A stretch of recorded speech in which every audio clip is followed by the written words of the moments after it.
हर हर महादेव. श्री शिवाय नमस्तुभ्याम.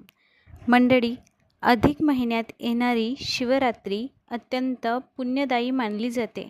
या दिवशी केलेली शिवपूजा आणि जप अनेक पटींनी फळ देतो असे धार्मिक ग्रंथांमध्ये सांगितले आहे.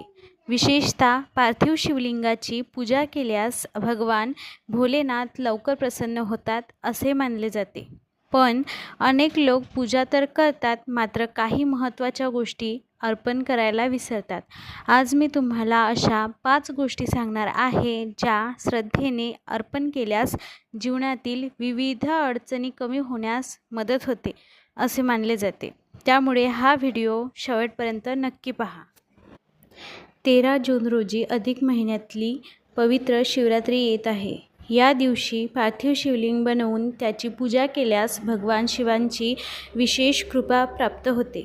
या पूजेमध्ये 5 गोष्टी भगवान शिवांना अर्पण केल्यास घरातील अनेक समस्या दूर होण्यास मदत होते. चला जाणून घेऊया त्या 5 गोष्टी आणि त्याचे महत्त्व. क्रमांक 1. शमीपत्र.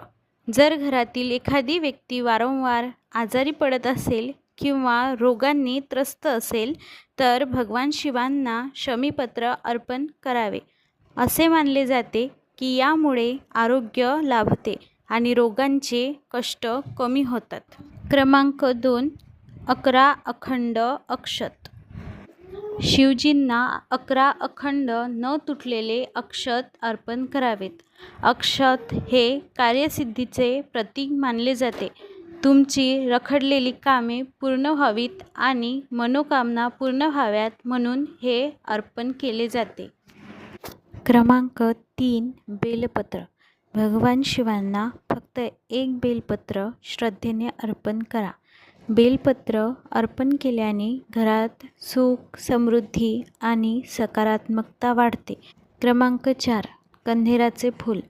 घरातील वातावरणात सतत चिडचिड, वादविवाद किंवा मानसिक अस्वस्थता असेल तर शिवजींना कण्हेराचे फूल अर्पण करा. यामुळे मन शांत राहण्यास मदत होते. आता शेवटचं म्हणजे क्रमांक 5. कच्चे दूध आणि गूळ. कच्चे दूध आणि गूळ किंवा साखर. कच्च्या दुधामध्ये थोडासा गूळ किंवा साखर मिसळून भगवान शिवांना अर्पण करा. हे अर्पण जीवनात गोडवा, आनंद आणि शुभता आणणारे मानले जाते. या अधिक महिन्यातील शिवरात्रीला श्रद्धा आणि भक्तिभावाने पार्थिव शिवलिंगाची पूजा करा आणि भगवान भोलेनाथांचा आशीर्वाद प्राप्त करा. मंडळी, या सर्व गोष्टी अर्पण करताना मनात भगवान शिवांचे स्मरण आणि खरी श्रद्धा असणे सर्वात महत्त्वाचे आहे. केवळ वस्तू अर्पण केल्याने नव्हे तर भक्तिभावाने केलेली पूजा अधिक फलदायी मानली जाते.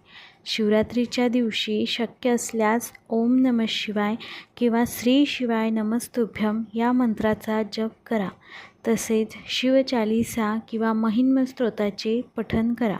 यामुळे मनाला शांती मिळते आणि सकारात्मक ऊर्जा वाढते.